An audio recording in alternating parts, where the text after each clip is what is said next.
there, welcome back to Headbangersball, coming to you from Oakland, California, and we're moving on up the bill. And up next we're going to be talking to Korn. I've got Jonathan and David joining me here in Oakland. So what's up guys, welcome back to Headbangersball, how are you? We're doing good.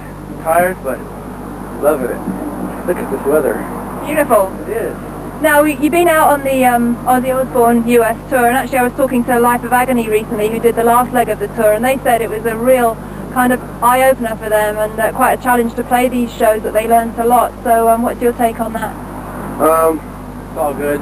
Yeah. It's all good. It's all good. It's just different, playing such a large amount of people. It's different from, playing in clubs, so you got to get used to it, but overall, it's cool. I think so. I mean, your show is kind of very emotional, very intense. How is the impact of that in a bigger venue? Is it more challenging for you to get that across? Yep. Definitely, because the places are so big. It's like 30 yards before the first row of people, and it's not intimate. It's not like you can make eye contact with a little group of people and kind of get them in on your little vibe or whatever. Everybody's so far, it's like you're playing to the mass. It's not as good. Clubs are better. Way better. And some of the venues, they got chairs, so people are sitting down just going. It's hard. Still, even if they're like, yeah, it's not like any clubs. I like those a lot better at theaters. That's where it's fun. You can't smell them. That's quite a hard crowd to win over as well, isn't it? Because it's a real Aussie crowd. Yeah, but they've been giving us some respect, and I think they've been getting into us. What would you say? Yeah. It's been good. It's been really good for us. It's been good. Now, why did you do a support slot with Ozzy when you could have obviously done your own headlining US tour? Needed to reach new fans. Yeah. Basically, we did one here and got done with that, and then there's a lot more people and a totally different scene. So, you know how we like to jump from scene to scene and snake everybody's crowd. And you've been on the road for so long, so just very quickly, what is the effect of having been on the road for so long? Are you going crazy yet? Brain bruising. Lots of brain bruising. Can't talk no more. Alright, well, you don't have to actually, because we're going into a video right now from Korn's debut album, self-titled.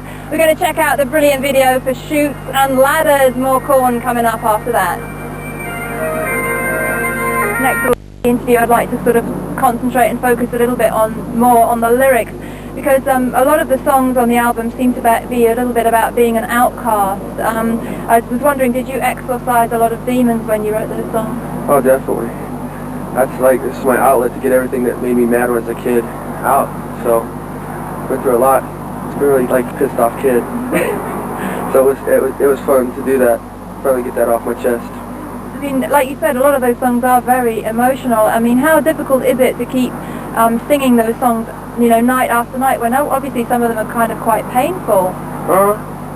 It's fun to get that out. I mean, a lot of people walk around with all kinds of bottled up anger, and I get to do it every night, so, I mean, even if I'm not mad, I look back at stuff and it pisses me off and it gets me pumped. And then David punks me up sometimes. You need to draw out whatever aggression you have in you, even if you don't even know it's there by the time when the show starts.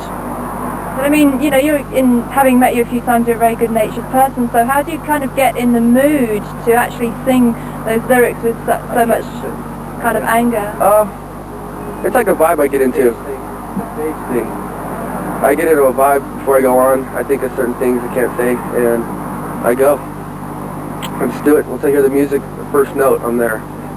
Yeah, I can imagine the music is very inspiring in that respect. Now, you work with Ross Robinson as producer, and actually I was just talking to Max from Sepultura a few weeks back, and he said that one of the things that he really appreciated about Ross was that when he worked with him on the lyrics, he was like, it was a very personal kind of intense relationship that brought the best out in him. Did you find that with Ross? Yeah, Ross pulled a lot of stuff out of me. He made me feel like it's okay just to let this out, and he made me feel like it was cool to do this, and so it helped me out a lot when I was first starting out, because I didn't know what to do. I wasn't a singer. I just played one on TV. No, but really, I had no clue what to do, and he brought the stuff out of me, and with the help of these guys, that's how we made the album.